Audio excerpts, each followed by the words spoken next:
Saturday, November 13th, nearly 400 people attended Ridgewood Cares at the Ridgewood United Methodist Church. Meredith Neer explained how the event was inspired by the reading of the book, Half the Sky, turning oppression into opportunity for women worldwide.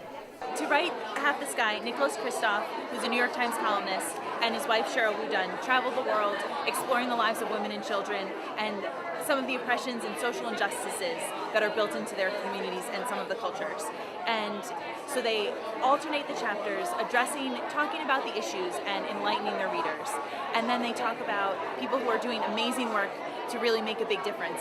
The biggest difference that's really made is in educating young girls. In so many places where girls aren't educated, that's where the most suffering occurs. So the book pairs those two things so you can find hope in the work that people are doing, as well as education in some of the things that people are enduring. Suzanne Ziskus discussed how the book helped to structure the organization of this event.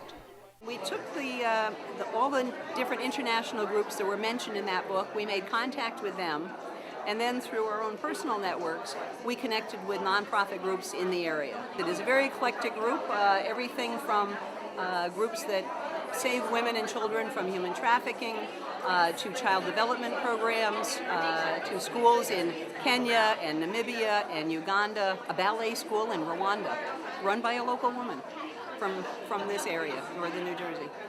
Dr. Marie J. Varley, Executive Director of New Jersey-New York Church World Service, participated in a crop volunteer project in Malawi.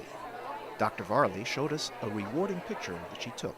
The women were pumping water in Malawi. Malawi, as many people may know, had a drought area. And the Crop Network of Church World Service works with the Council of Churches in Malawi. And through that network, people waited to start using these pumps until visitors from the States arrived. And as Stevie Wonder would say with his instant camera, just aim it. And so I aimed at that photo, and these people gave me this wonderful smile to thank all of us for helping them out. Volunteer Sue Lingenfelter explained the origin of Love 146.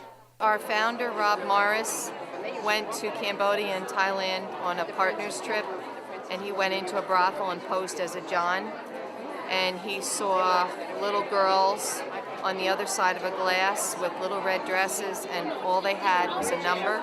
They didn't even have the dignity of a name, and he locked eyes with number 146.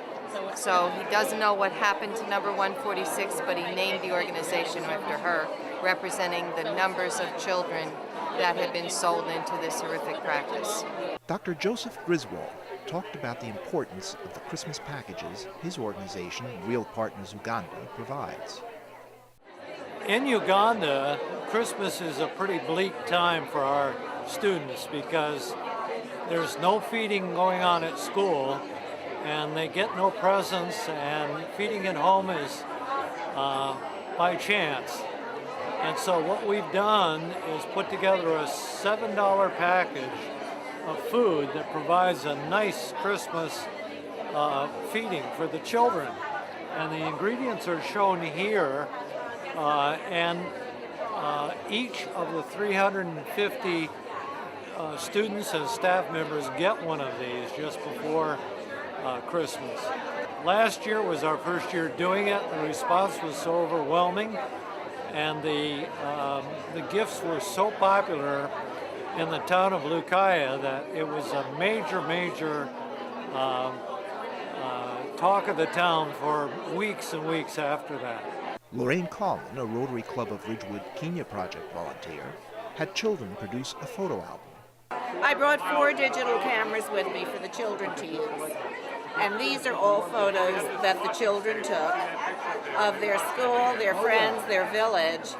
And then I had the great joy of showing them their photos on a laptop and coming out of a printer in a place where there's no electricity with the battery operation. So these kids were over the top, and I think they really did a great job. There's some fabulous photos in here.